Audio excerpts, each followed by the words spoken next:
Почнуваме сега со студискиот дел, со разговорите. Веќе во студиото е Орце Симов, председател на Агенцијата за електронски комуникации. Добро утро, добар ден. Добро утро и благодарам на поканата. Во претходното гостување во ова студио, во телевизија 24, рековте дека набрзо ќе биде пуштена телекомуникацијската кула која што е на водно, таа е на некој начин под ваша надлежност, под надлежност на АЕК. Рековте пролет, април, мај. Да очекуваме сега или има некаков застој во работите? Што се случува? Договорот за завршување на кулата со изведувач од граните до 30 мај, ние вложуваме како раководство сега максимални напори да ги забрзаме сите процеси околу завршување на кулата. Решени се во изминатите неколку месеци повеќе проблеми кои што беа напластени изминатите години. Инаку кулата е многу убав и атрактивен објект кој што покрај тоа што ќе има корисна функција за подобрување на телекомуникациите, ќе има и естетска функција за градот Скопје. Изминатите неколку месеци се разрешени повеќе проблеми кои што беа напластени, меѓу кои што е пречистителната станица, затоа што водно е заштитена зона и треба соодветна пречистителна станица со која што имаш одредени проблеми. Тоа е проблемот е веќе надминат и пречистителната станица е набавена. Започнати се активности, се припрема местото каде што таа треба да стои. Понатаму проблем беше тоа што немаше приклучок и немаше ни проект за приклучок за електрична енергија. Сега ги имаме дадено направен проект за приклучокот на електричната мрежа, даден е проектот, чекаме одобрување од Министерството за транспорт. Во паралела се работи на некои припремни активности кои што би можеле да се работат без да се добие тоа одобрение. Партерното уредување потоа ќе почне да се завршува. Имаме уште неколку активности кои што не се во така како што е предвидено во првичниот проект, затоа што не одговара околу некои пристапни патишта за полнење на резервоари за вода и за нафта. Менуваме некои делови околу тоа урбанистичкиот план на тоа место, така што интензивно работиме цело раководство што е можно побрзо да го завршиме тој знаменит објект, како што нема друг во државата, кој што покрај тоа што ќе има корисна функција за развојот на телекомуникациите и за подобрување на телекомуникациите во државата, ќе има и една естетска природа. На самиот објект има 4 платформи, една од тие платформи ќе биде ресторан кој што се врти 360 степена, ќе биде тоа не го знаев. Да, ќе биде доста атрактивен. Горната највисоката платформа ќе биде тој ресторан кој што е навистина убав и од него погледот е многу фасцинантен на градот Скопје и на целата околина. Понатаму остануваат уште 3 платформи, една од тие платформи ќе биде за македонска радиодифузија, третата платформа ќе биде за операторите, телеком операторите во Македонија и четвртата платформа ќе биде за МВР и армијата на Македонија. Тие се припремени со сите елементи што треба за нив да можат да работат. Телеком операторите ќе можат да ги стават антенските системи кои што ги имаат на врвот на водно да ги соберат на кулата, доколку некој оператор треба да прави некаква базна станица, нема да има потреба сам да ја гради таа базна станица, да приклучува електрична енергија, да бара одобренија за градба и така натаму, туку ќе може на самата кула да ги постави потребните антенски системи за тоа што ќе го зрачи. Сега ќе си плати за таа услуга на државата, така? Нема да биде нема да биде гратис. Тој ќе плаќа одреден надомест, меѓутоа, значи ќе биде има изградена инфраструктура на која што тоа ќе може да го прави без самиот да ја гради самата инфраструктура, затоа што и тој самиот да го гради тоа има одредени трошоци и да го одржува тој објект и да го изгради и да го приклучи на електрична енергија, а тука веќе се е припремено. Мобилната телефонија изведа би имала корист од тоа? Кој дел од АЕК? Да, таму операторите ќе има АЕК, речиси нема да има ништо на кулата. Тоа се ќе биде дадено на подобра граѓаните. Да, се ќе биде операторите. Операторите ќе можат нивните базни станици што се на врвот на водно да ги стават да ги преместат на кулата. Нов оператор кој ќе се појави наместо да гради базни станици, да влезе во процес на одобрение, градење, приклучоци на електрична енергија, веднаш има објект. Да, веќе има објект и веднаш ќе може да го постави тоа што му е потребно да гради сигнал. Понатаму доста ќе биде значајно за македонска радиодифузија. Тие ќе можат да стават нивни антени на врвот на кулата.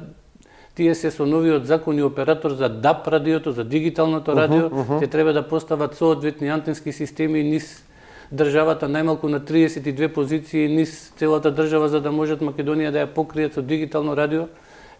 Поголемиот регион од Скопје, се што е околу Скопје ќе можат да го покријат од кулата на Водно. И затоа една од платформите е наменета и за македонска радиодифузија. Колкав дострел има, ако можам така да се изразам?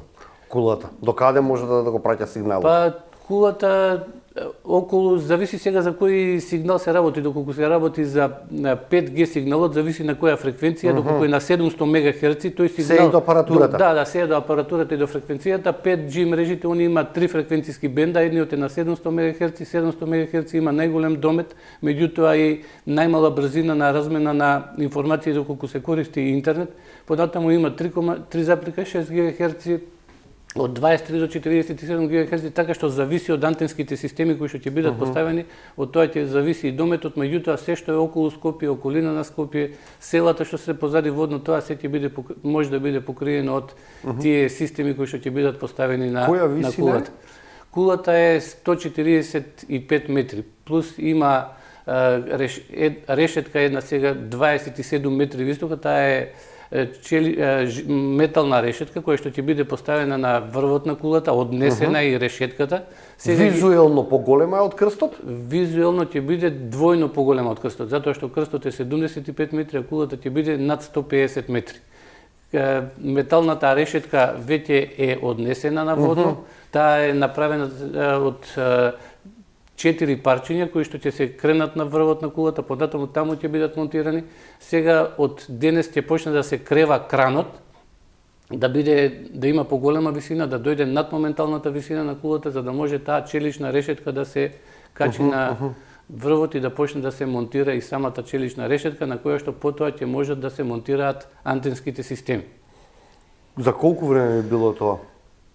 Според вас, најоптимистички? Да, кулата е веќе прилично при крај, остануваат разрешени се сите проблеми кои што градежни зафати нема, сега треба градежни зафати нема, има тие фини така? работи се работат, во моментот се работи на припремните работи за поставување на пречистителната станица која што е веќе набавена, решетката која што треба да се монтира на врвот и таа е набавена и однесена горе, само треба да се постави, остануваат некои фини работи во внатрешниот дел и самото чистење на кулата и како еден од покруцијалните проблеми можеби е приклучокот на електрична енергија за кој што исто така веќе работиме.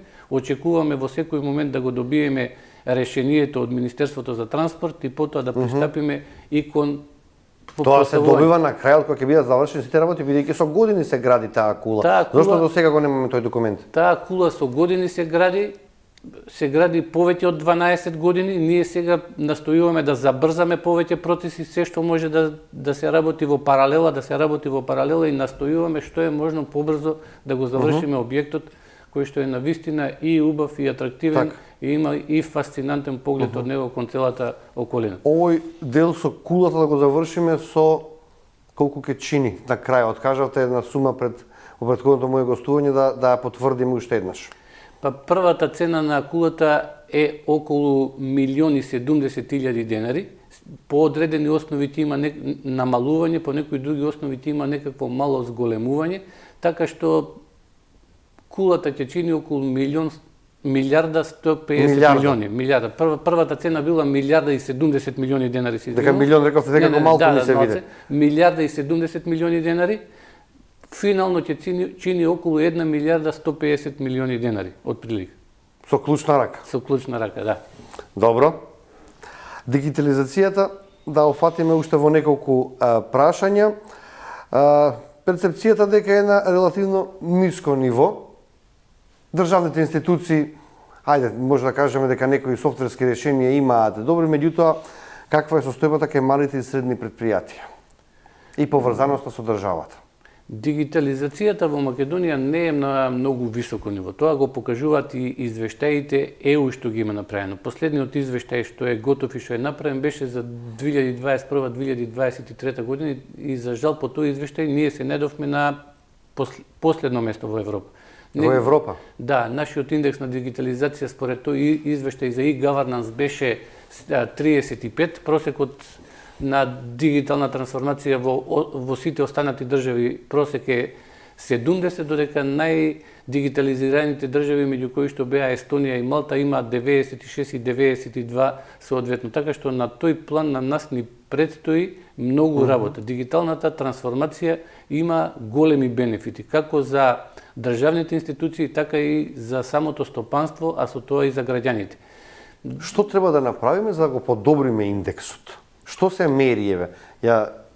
Ова истражување ме интересира сега. Дигитална трансформација, тоа е постапка за менување на принципот на работа. Тоа е реиновирање на процесите. Нов дефиниран начин на работа кој што ќе се одвива преку информациони средства наместо преку хартија. Хартиено работење, одење на лице место, независно дали се работи за физичко лице, шалтери или фирми и така натаму. Значи, тоа е постапка во која што треба да се реобмисли работењето на секоја организација. Да се направи опис и попис, например, на секоја државна институција, кои услуги спрема граѓаните и спрема стопанството таа институција ги работи. Потоа да се види како ги работи таа институција тие услуги, кои се потребните документи. Треба да се направи оптимизација и на документите и на патеката што го поминува било кое барање низ службите на институцијата. И сето тоа треба да се оптимизира. Тоа треба да се направи што е можно поедноставно, но не поедноставно од тоа. Тоа значи да го направиме максимално едноставно, но не поедноставно за да ја нарушиме функционалноста на самата услуга.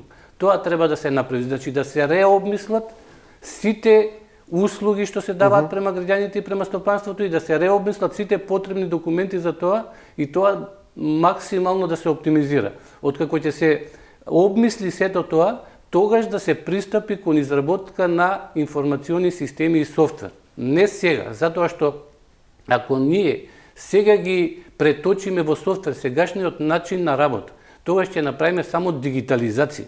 Тоа е добро, но не е доволно добро. Затоа разликата меѓу дигитализација и дигитална трансформација е тоа што кај дигиталната трансформација претходно треба да ги направиме, да ги реиновираме сите процеси, да го реобмислиме работењето и да го оптимизираме и кога тоа ќе го направиме, понатаму треба да ги изработиме софтверските решенија кои што ќе овозможат кон услугите што ги дава соодветната институција да се пристапи преку компјутер, преку мобилен телефон и на тој начин да се избегне одење на шалтери, да се намали корупцијата, да се избегнат трошоци за возење, за патување, за паркирање и така натаму. Колку сме ние дигитално писмени без никого да навредиме? Каква ни е, на кој ниво се граѓаните? Колку се користи тој и колку можат денеска, ако не вчера, да почнат со користење? Помладите генерации се дигитално писмени, тие се веќе, може да кажеме, сајбер генерација која што значителен дел од нивниот живот поминува во тој сајбер простор и младите генерации не би имале проблеми со користење на тие нови дигитални алатки кои што би се направиле. За повозрастните генерации, значи тогаш треба да остане можност и да не се користи само дигитално преку компјутери и преку мобилни телефони. Треба да има останати начини на работа како може да се пристапи кон тие услуги, да не биде само еднострано, затоа што доколку се направи само на еден начин, тоа може да биде опасно и во смисла доколку настане некој сајбер напад, па се оневозможи работењето на одредена институција, така да алтернативни начини на работа треба да останат во функција. Аналогниот систем треба да остане во функција за тие граѓани што не можат да го користат тоа и во паралела треба да се користат двата система. Инаку сега модерниот начин на живот е се повеќе работи да се извршуваат во сајбер просторот. Имаме електронско банкарство, имаме многу е популарно купувањето преку интернет, сега имаме и платформи кои што нудат странски платформи кои што нудат многу ефтини производи. Многу работи, комуникација, социјални мрежи, сето тоа се одвива преку интернет, така што граѓаните во континуитет треба и да ги надградуваат нивните знаења и во поглед на користење на дигитални технологии и во поглед на заштита, сајбер безбедност и така натаму. Колку е скап процес дигитализирањето на некаква услуга, ме интересира, бидејќи не заземам ниту една страна, ниту друга. Имаше реакции, доста една од комерцијалните банки воведе некаков трошок кој што претходно го немало во плаќањето на под електронски пат.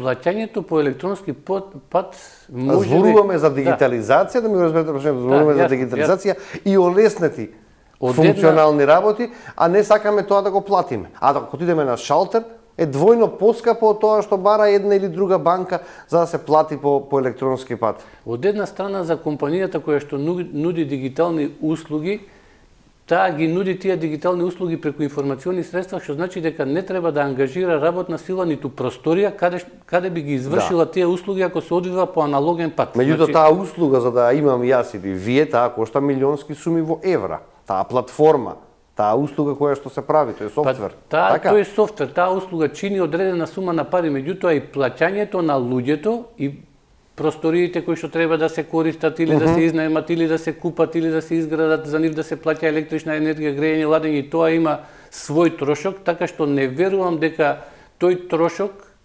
е помало дигиталниот трошок. Значи, доколку дигитално ги понудат своите услуги, тоа е најверојатно поевтино отколку аналогно да ги услугите да ги нудат. Инаку кога се зборува за банките и не гледам причина тие да ги покачуваат нивните цени, со оглед на тоа што ако ги земеме податоците од 2024 година од банките, ќе видиме дека нивните добивки се 400 милиони евра на банките во Македонија. Да. Значи тоа е некаде околу 4% од бруто домашниот производ на државата, не се тоа приходи, туку добивката. Така што малку е неоправдано тоа покачување на... Ова не беше покачување, ова беше само воведување на тарифа.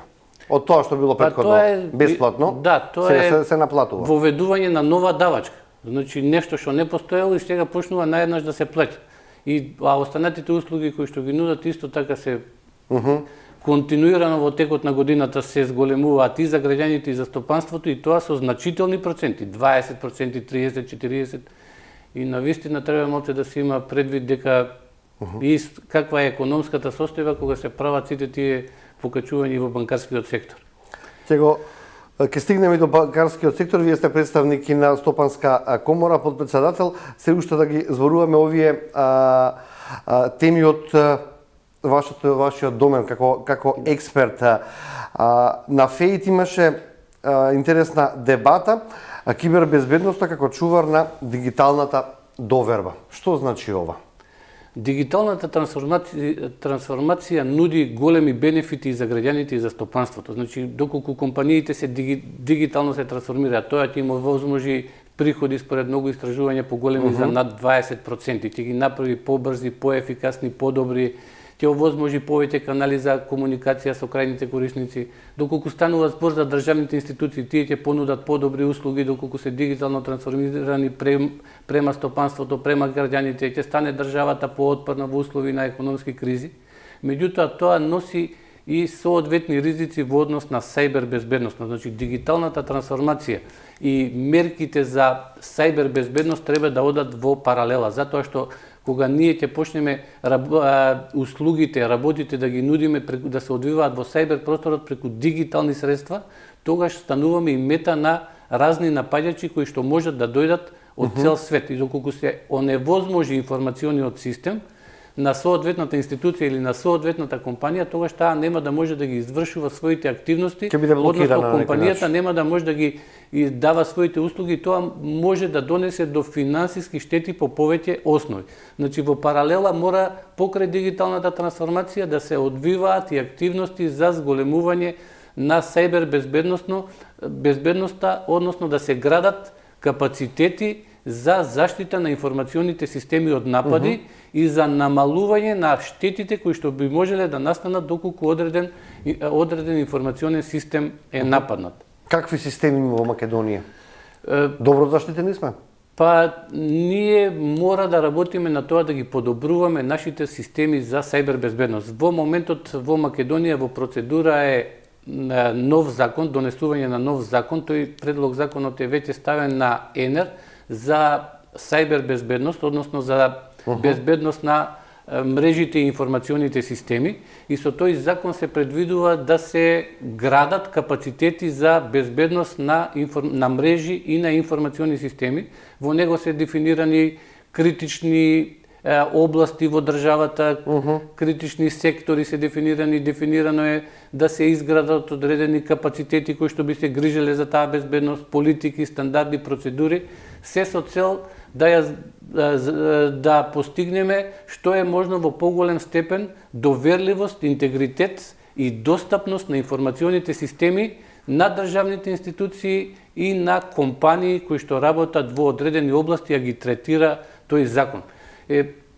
Кога зборуваме за сајбер безбедност, важно е ни што се гледа сајбер безбедноста. Дали информациониот систем е доверлив, достапен и дали има интегритет. Доколку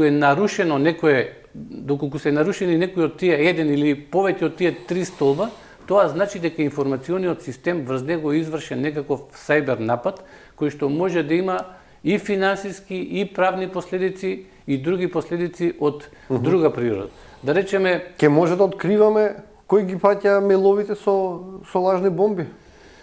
Или тоа е сосема друга тема? Тоа е сосема друга тема, доколку тоа се прави професионално, е многу тешко, речиси невозможно да се открие кој испратил одреден лажен имејл, затоа што има мрежи кои што обезбедуваат анонимност на интернет, кои што ако професионалците ја праќа пораката и исчезнува трагот од каде е пратена. Исчезнува трагот. Ако тој користи таква мрежа на анонимност, е невозможно да се открие. Тука треба да се користат некакви други тактики на откривање на тие праќачи кои што не се поврзани со информациони технологии. Не може да се направи систем за да не можеш да примиш мејл од анонимен испраќач? Има ли таква опција?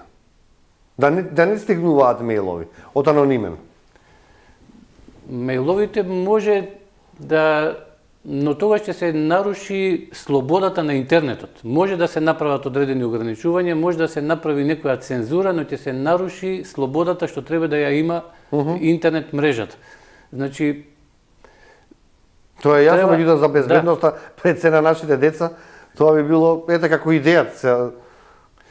Да, но анонимен, кој би бил анонимен имејл? Да речеме, некој може да направи имејл на Hotmail, на Gmail или на Yahoo и да го испрати тој имејл. Сега имејлот може да биде направен анонимно. Ние не можеме да ги забраниме сите имејлови на Gmail или тој процес на менаџирање кои имејлови се дозволени, од кои адреси е дозволено да се примат, од кои не е дозволено да се примат, тоа би било многу комплицирано, каша. Многу тешко и ќе се појават нови луѓе си отвориле нов имејл, тој не е заведен таму дека може да праќа, така да од тој аспект ќе биде прилично тоа комплицирано и речиси невозможно. Што се случува со 5G мрежата, ја спомнавте на почетокот на разговорот? Во Македонија имаме прилично добри јавни телекомуникацијски услуги, кои што овозможуваат и за граѓаните, па и за стопанството да ги извршуваат сите активности кои што треба да ги извршуваат. Во моментот имаме така наречена non-standalone 5G мрежа. Тоа non-standalone значи дека не е чиста, не е целосна 5G мрежа. Зрачењето од базните станици до корисниците се одвива, значи радиото е 5G, меѓутоа во позадина јадрото е 4G и тоа е на некој начин хибридна мрежа. Таа мрежа обезбедува одредени услуги од 5G, но не ги обезбедува сите услуги. За да се обезбедат сите услуги од 5G мрежите, треба да имаме standalone 5G мрежа и нашите моментални оператори планираат инвестиции наредните години, 26-27 година, за да постигнат состојба, да ја подобрат и да постигнат состојба на целосни 5G мрежи.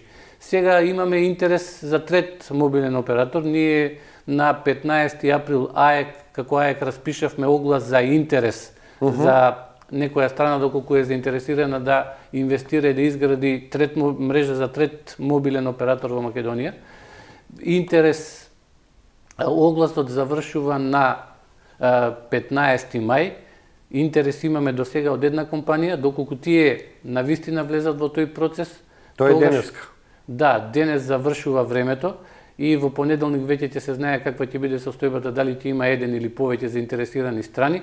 Тие најверојатно би изградиле и би почнале да градат целосна standalone 5G мрежа и тоа би била една од првите standalone 5G мрежи во Европа. Што точно ќе значи тоа? Објаснете го на граѓаните. Каква е таа мрежа?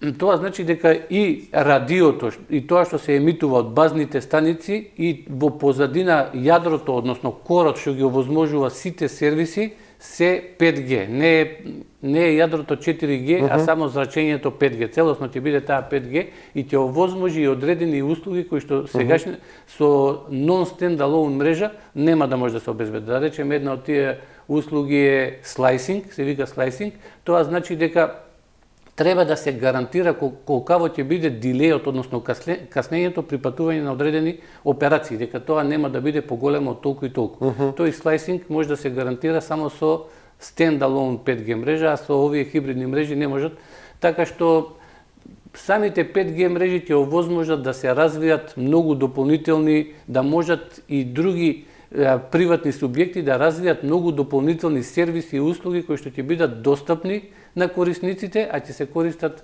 5G мрежите. Имаме доволен пазар за уште еден мобилен оператор? Па, со оглед на тоа дека има помали земји од нас, и тоа 3 пати помали, например Црна Гора што има 600.000 жители, а таму има 3 оператори. Конкуренцијата секогаш е здрава работа, нели? Конкуренцијата секој пат е здрава работа. Можеби првично и постоечките оператори, да речеме, мислат дека ќе изгубат дел од приходите од пазарот, меѓутоа треба да се трудиме да развиваат они нови производи и услуги кои што ќе можат да ги понудат на корисниците и на граѓаните и на стопанството, кои што ќе се базираат на 5G мрежите и на тој начин да генерираат дополнителни приходи, така што можеби ќе изгубат дел од корисниците, нивната база на корисници можеби ќе се намали со влегување на третиот мобилен оператор, но тоа ќе поттикне процеси кои што ќе овозможат заштеди кај нив, понуда на нови производи и услуги, генерирање на нови приходи и на крај приходите да бидат на еднакво ниво како што се сега, па можеби дури подобри, затоа што има многу работи кои што можат да се понудат, а кај нас во моментот не се нудат и сето тоа може да го поттикне самата конкуренција. Карот и зијанот, брат и сестра, што би рекле во старите, нели? Да. Уште еден доказ за вашата посветеност и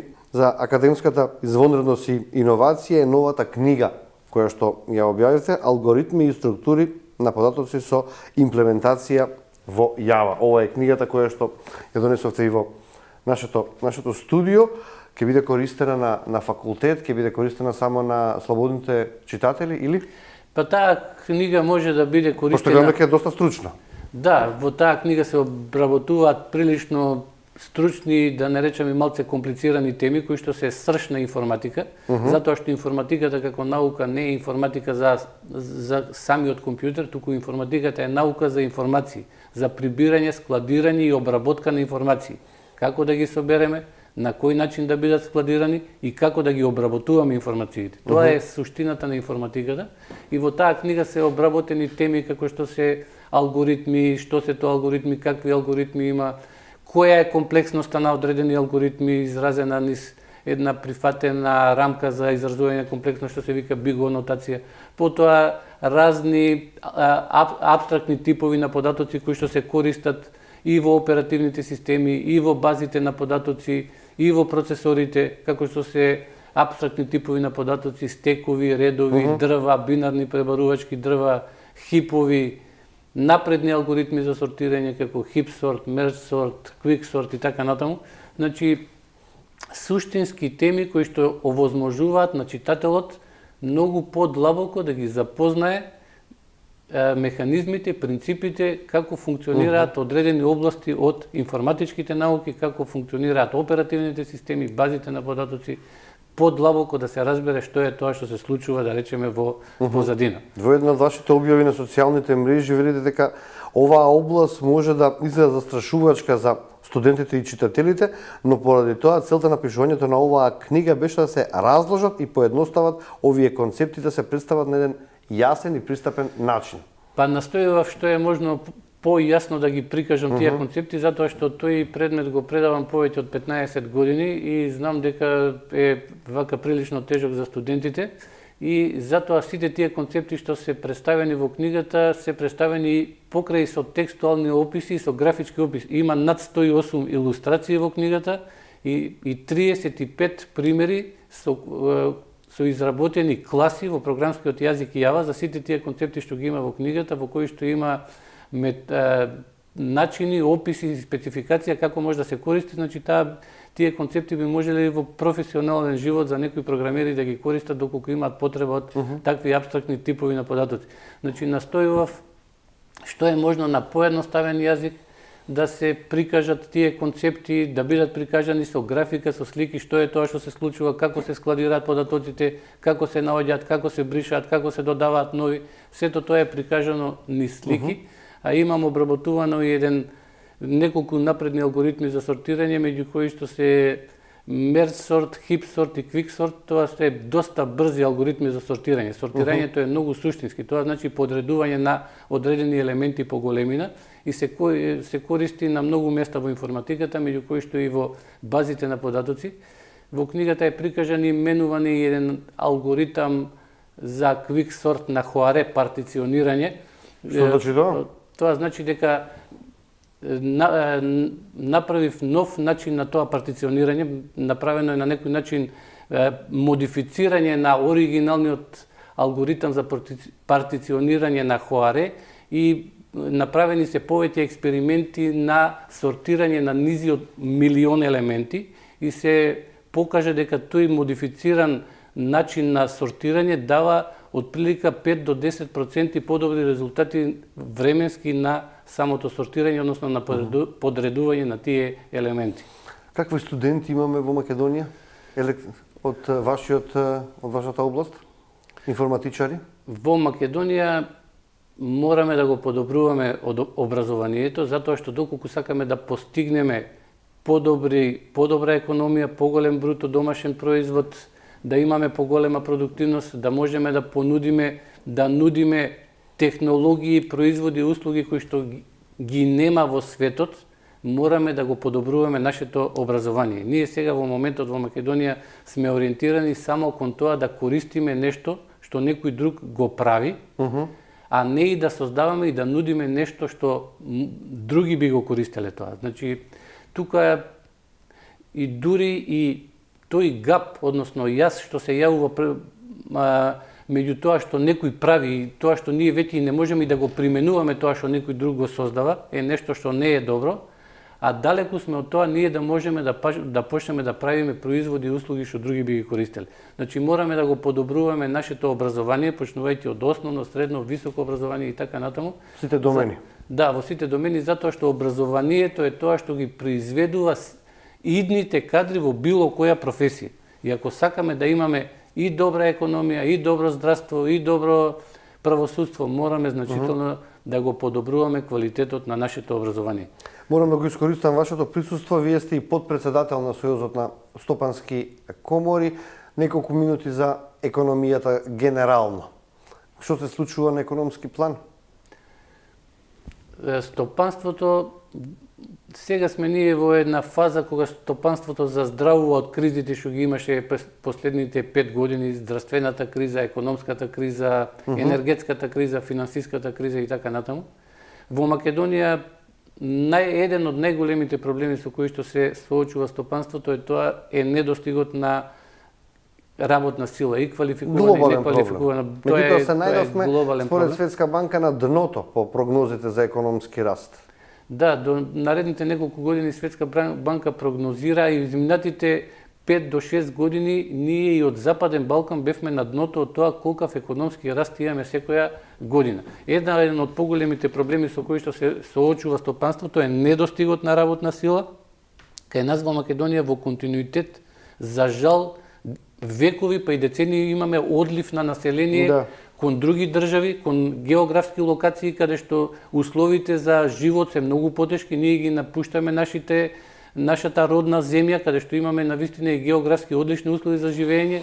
Треба да се обидеме да го редефинираме нашиот систем и да го направиме таков да бидеме задоволни од живењето во Македонија, а не да се иселуваме и да одиме негде кај што сме туѓинци, кај што немаме ни роднини, ни пријатели, ниту имот. Значи, тој континуиран одлив на население создава недостиг на работна сила, тој недостиг на работна сила предизвикува раст на платите кој што не соодветствува со растот на економијата и продуктивноста во земјата. Така што кај нас ја и некои анализи што ги правев за некои други потреби, да речеме ние бруто домашниот производ кај нас е околу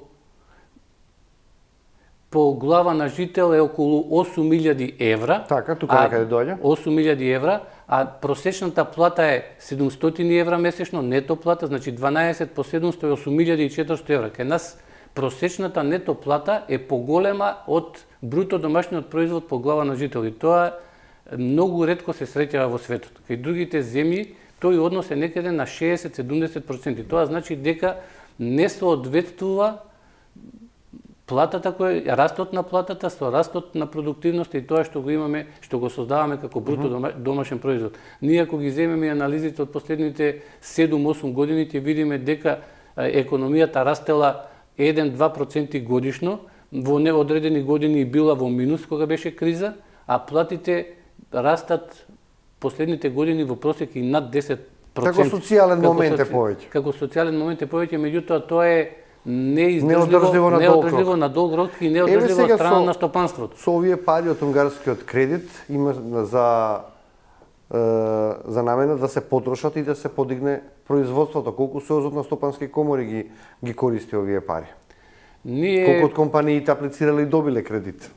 Ние се уште немаме точни информации колку компании аплицирале, колку од тие средства се искористени. Во фаза сме иницииравме кај нас службите да работат и да добијат информации за тие анализи, така што во моментот немаме прецизни информации, ниту колкав дел искористен, ниту колку компании аплицирале за тоа, кои компании добиле, ги немаме тие информации, чекаме да ги добиеме тие информации. Инаку, ние треба да се насочиме кон тоа во земјата сами да почнеме да ги работиме работите. Институциите да го работат тоа за што се основани, компаниите да почнат да креираат производи и услуги и сето тоа што се случува и што е потребно кај нас да се обидуваме да сами ги работиме, да не очекуваме. Ние имаме премногу компании од надвор што работат кај нас, а имаме многу малку наши компании што работат надвор. Значи ние имаме по многу основи одлив на финансиски средства од Македонија, а многу малци имаме приливи на финансиски. Што е причината?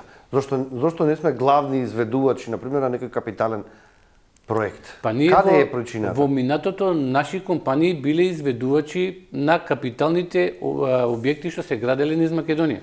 А особено последните години, последните децении да речеме, ние очекуваме седека некој треба да дојде да направи некако како да имаме некоја чувствина дека не можеме, дека сме инфериорни, дека тоа е нормално други да дојдат да работат, така што тоа е добро да има други компании. Меѓутоа мораме ние самостојно да работиме и да имаме и наши капацитети кои што овде ќе ги извршуваат услугите, ќе ги градат капацитетите и не само покрај тоа што ќе платат данок на добивка во државата, него и самата добивка ќе остане во нашата држава, а нема да се одлее надвор. И таа добивка што ќе остане тука ќе биде една дополнителна компонента што сега кај нас ја нема. Телекомуникациите не се во македонска сопственост. Енергетскиот систем во голем дел не е во македонска сопственост. Банкарскиот систем во најголем дел не е во македонска сопственост. Капиталните градежни проекти кои што се работат во државата во најголем дел не ги градиме со компании што се во македонска национална сопственост. Тие компании што работат сега, они прават тука нешто, вработуваат луѓе, меѓутоа многу голем добивката ја одлеваат надвор од државата. И таа економски раст со потрошувачка на граѓаните не се прави. Таа добивка не останува тука да даде дополнителен поттик и подстрек на растот на економијата и да направиме, и значи тоа е тоа нешто што не достига за да имаме поголем економски раст. Едноставно мораме сами да почнеме да работиме. Можеме да наброиме многу примери во минатото кај што ние сме работеле многу капитални проекти, имаме наши компании кои што имаат работено во многу околни земји, имаме производи правено тука што сме ги продавале низ целиот свет, а сега речи се ништо од тоа нема. Дури и сервисни услуги се очекуваме некој друг од надвор да направи софтвер од надвор, да дојде да изработи одредени процеси од надвор и така натаму. Не можеме така да се однесуваме и да очекуваме дека ќе има раст на економијата. Господин Симов, 10 минути мислам дека повеќе од тоа што се договоривме, меѓутоа вие сте интересен секогаш соговорник. Јас ќе ви се заблагодарам за денешното гостување и ќе ве чекаме да добиеме покана за отварање на кулата во периодот што следи. Да, кога ќе ја отвориме кулата, се надевам во некраток можен рок, сигурно ќе Да видиме, да го видиме тоа здание. Благодарам уште еднаш што бевте дел од Студио 10. Благодарам уште еднаш и на вас на поканата. Почитувани, одиме со една краток блок на реклами, па почнуваме со вториот разговор.